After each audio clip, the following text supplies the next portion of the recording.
తాకట్లో ఉన్న మీ బంగారం ఈ రోజు ఎంత ధర చేస్తుందో కొమ్మూరి గోల్డ్ వాళ్ళకి కాల్ చేసి ఫ్రీ గోల్డ్ కాస్ట్ చెక్ చేసి చెప్తారు.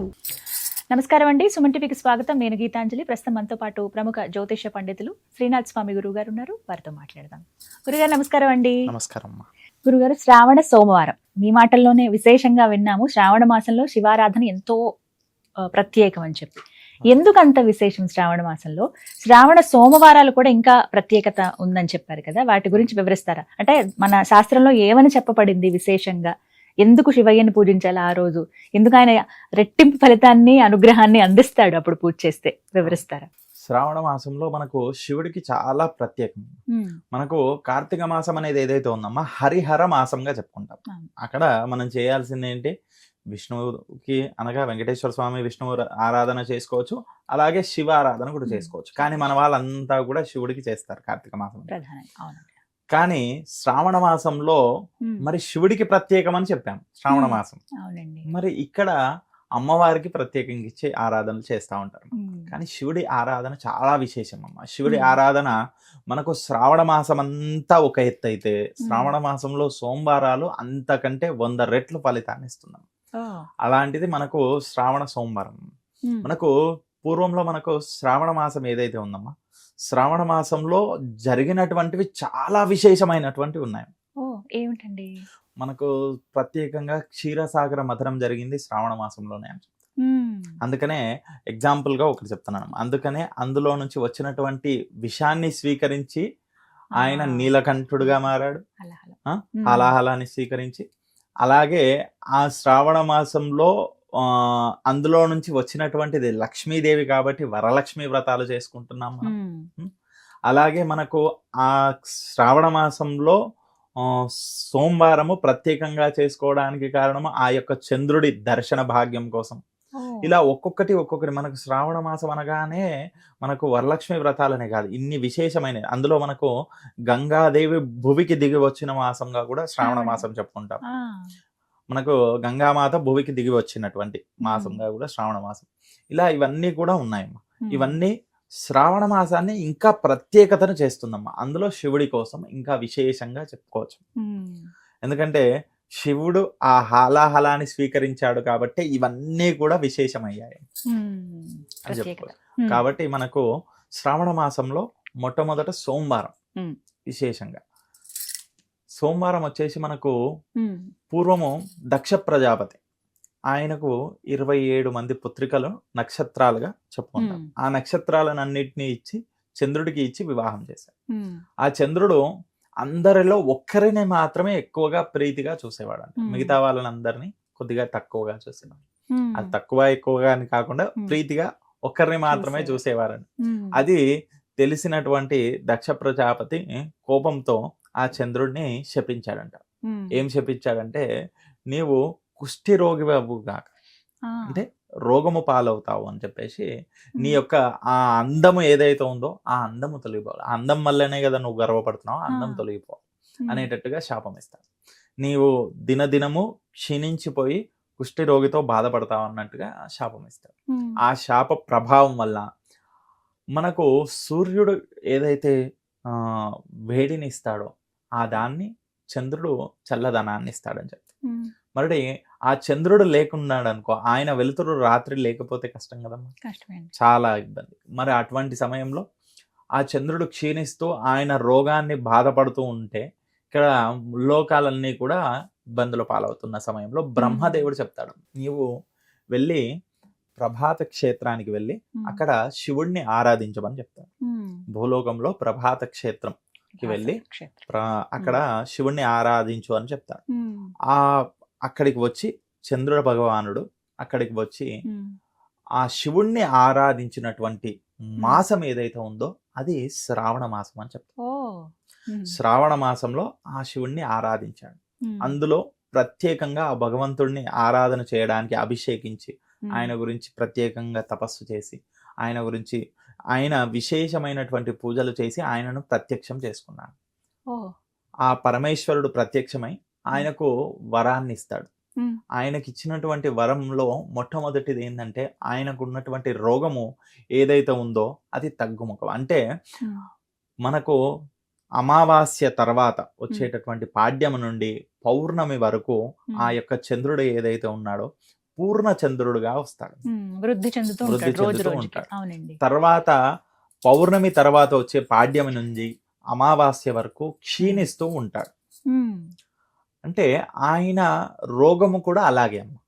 ఆ 15 రోజులు ఆ రోగము అనేది తగ్గుతూ ఉంటుంది. ఉమ్, తర్వాత 15 రోజులు రోగం అనేది పెరుగుతూ ఉంటుంది అనేటట్టుగా ఆయనకు వరం ఇస్తాడు. అంటే పూర్తి నివారణ అయితే లేదు, ఇది మాత్రము అని చెప్పేసి ఆ విధంగా ఆ యొక్క పరమేశ్వరుడు ఆయనకు వరాన్ని ఇస్తాడు. తర్వాత ఆ పరమేశ్వరుడు ప్రత్యక్షంగా ఆ రోజు ఆయనకు దర్శనం ఇచ్చి ఆయనకి ఇచ్చినటువంటి వరాన్ వల్లనే ఆ యొక్క సోమవు అంటే ఎవరు చంద్రుని పేరే సోముడు. సోముడు అంటారు. అందుకే సోమవారం రోజు శివుడిని ఆరాధన చేసి ఆయనను ప్రత్యక్షం చేసుకొని ఆయన రోగాన్ని నివారణ చేసుకున్నందుకే ఈ సోమవారానికి శ్రావణ సోమవారానికి అంత ప్రత్యేకత లభించింది. అందుకనే శ్రావణ మాసం సోమవారం రోజు శివుడిని ఆరాధిస్తే ఎటువంటి రోగాలున్నా అంటే దక్ష ప్రజాపతి ఇచ్చినటువంటి రోగం ఏదైతే ఉందో అది నివారణ అనేది లేదు, కానీ దానికి కూడా శివుడు ప్రత్యేకంగా నివారణ ఇచ్చాడు. మరి అటువంటి సోమవారానికి అంత విశేషంగా శివుడికి ఆరాధన అనేది శ్రావణ మాసంలో సోమవారం అంత విశేషమైనది. అదే రోజు ఆయన మనకు ఈ పూర్వము ఆ ప్రభాత క్షేత్రం ఏదైతే ఉందో ఆ క్షేత్రాన్నే ఇప్పుడు మనము జ్యోతిర్లింగంగా సోమనాథుడిగా మనం చెప్పుకుంటున్నాం. అదే సోమనాథ క్షేత్రమే మనకు మొట్టమొదటి జ్యోతిర్లింగం. మొట్టమొదట ఆ చంద్రుడే ఆయనను పూజించిన వాడని చెప్పుకుంటాం. ఆయన వలనే మనకు ఈ యొక్క శ్రావణ మాసంలో సోమవారము శివుడికి ప్రత్యేకంగా చెప్పుకోవడం జరుగుతుంది. మరి రెండవ వరం ఆయనను చంద్రమౌళీశ్వరుడుగా మార్చినటువంటిది. అంటే చంద్రుడిని తన తలపైన పెట్టుకొని ఆయన శివుడు చంద్రమౌళీశ్వరుడుగా మారినటువంటిది. అంటే ఎవరైనా ఆ భగవంతుడికి దగ్గరగా పాదాల దగ్గర ఆయనకు సేవ చేసుకున్నా చాలు అనేటటువంటి వారుంటారు. మరి ఆ యొక్క చంద్రుడు ఆయనను శిఖలో అంటే పరమేశ్వరుడి ఆయన భాగంలో ఒక వారుగా మారినవాడు కాబట్టి ఆయనకు శివుడికి అందుకే ఆ చంద్రుడిని ధరించాడు కాబట్టి శివుడు చంద్రమౌళీశ్వరుడుగా మారాడు. ఆయనకు ఆ నామం వచ్చింది చంద్రమౌళీశ్వరుడు. సోముడు అంటే చంద్రుడు ఆయనను ఆరాధించాడు కాబట్టి సోమవారంగా సోమేశ్వరుడు సోమనాథుడిగా ఆయన వెలిశాడని చెప్పుకోవచ్చు. ఈ విధంగా విశేషంగా శ్రావణ మాసము సోమవారానికి ప్రత్యేకత లభించిందని చెప్పు. అయితే నాకు తెలిసి ఇప్పుడు మీరు అన్నట్టుగా ప్రముఖ క్షేత్రాలు కానీ ద్వాదశ జ్యోతిర్లింగాలు కూడా ఈ శ్రావణ మాసంలో దర్శించుకుంటే చాలా మంచిది. మీకు మనకు ఆంధ్ర తెలంగాణలో చాలా తక్కువ అమ్మ. అన్య ఇతర మీరు ఏ నార్త్ లో వెళ్ళండి శ్రావణ మాసంలో సోమవారాలలో మీకు అసలు అవకాశమే దొరకదమ్మా. కార్తీక మాసం కంటే ఎక్కువగా ఈ శ్రావణ సోమవారాలలో జనాలు ఉంటారు. అలాగే మీకు చూడండి శ్రావణం మనం కార్తీక మాసంలో ఎలా అయితే ప్రతిరోజు శివుడికి ఇంత నీళ్లు పోసి రావాలి దర్శనం చేసుకొని రావాలని అనుకుంటామో శ్రావణ మాసం వాళ్ళు విశేషంగా వాళ్ళకు మనం చెప్పుకుంటాం కదమ్మా మనం మడి కట్టుకొని వెళ్ళి స్వామిని తాకాలి మనం ఇలా పూజ చేయాలి. వాళ్ళకి అవన్నీ ఏం లేదమ్మా. ఒక చెంబెడు నీళ్లు తీసుకొని వెళ్ళి ఆ స్వామివారికి సమర్పించి ఇంత బిల్వపత్రి పెట్టి ఇంత విభూతి పెట్టి దండం పెట్టుకొని వస్తారు. అవి ఇంకా ఏమీ లేదమ్మా వాళ్ళకి. అది శివలింగం కనిపించిందంటే నీళ్లు పోసేసి బిల్వపత్రి పెట్టేస్తారు. అంత విశేషంగా మరి ఈ జ్యోతిర్లింగాల సమయంలో ఈ జ్యోతిర్లింగాల దగ్గర అయితే ఇంకా ఎక్కువగా ఉంటాయి. అలాగే మనకు ఈ శ్రావణ మాసంలోనే కావడి యాత్ర అని చేస్తారమ్మా. వాళ్ళు విశేషంగా చేస్తారు. ఈ నార్త్ వాళ్ళు చాలా ప్రత్యేకంగా కావడి యాత్ర.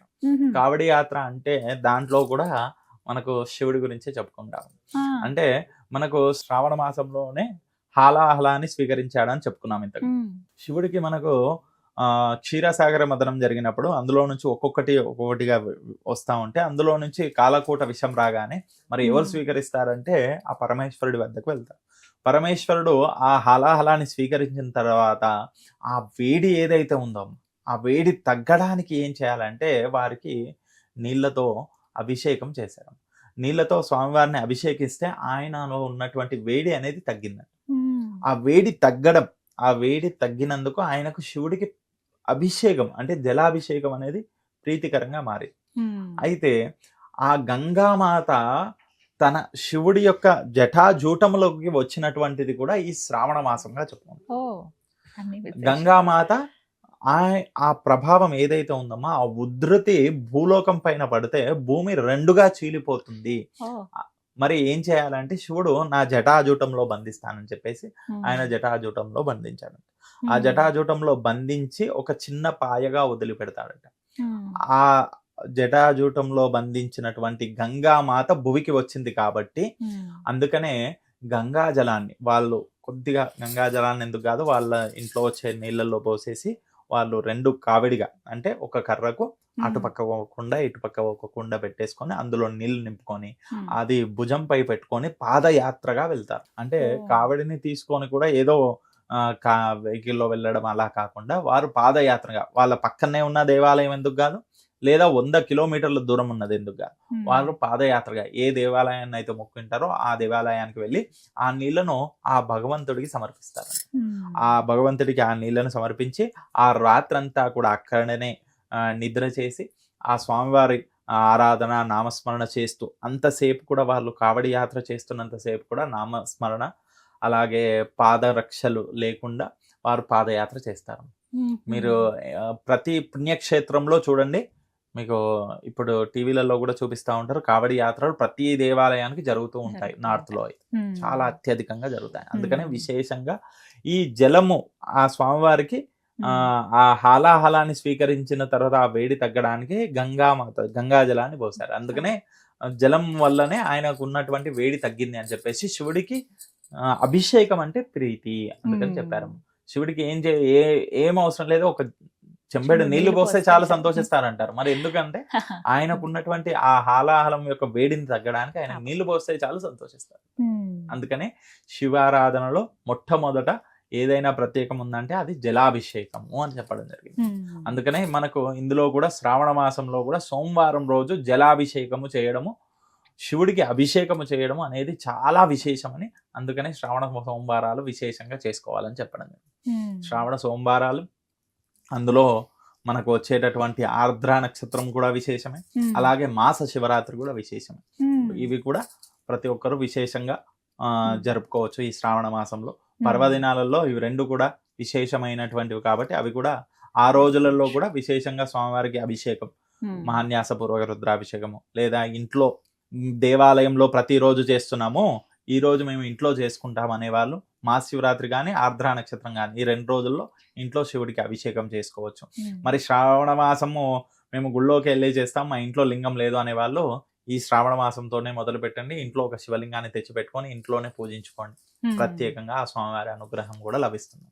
ఎందుకంటే చాలా మంది పూర్వం ప్రతి ఒక్కరి ఇంట్లో ఉండేది, కానీ ఇప్పుడు ఎవరి ఇంట్లో పెట్టుకోవాలంటే మా ఇంట్లో మాకు కుదరదు, ఏమంటారు నిత్యం అభిషేకం చేయాలి, నిత్యం నైవేద్యం పెట్టాలి, అది కుదరదు ఇది కుదరదు, ఏది కుదరదు, చేసుకుంటే అన్ని కుదురుతాయి. కాబట్టి ఆ స్వామివారిని సేవ ఆయన ఇచ్చినది ఆయనకు సమర్పించడానికి మనం సంకోచిస్తే ఎట్లా, కాబట్టి ఆయనను నిత్యం ఆరాధన చేస్తూ ఉండాలి. అసలు మన శాస్త్రంలో ఏమని చెప్పబడింది, ఎందుకు జరుపుకోవాలి, ఎందుకు విశేషం శ్రావణ మాసంలో సోమవారం అనేది చక్కగా వివరించారండి. ధన్యవాదాలు.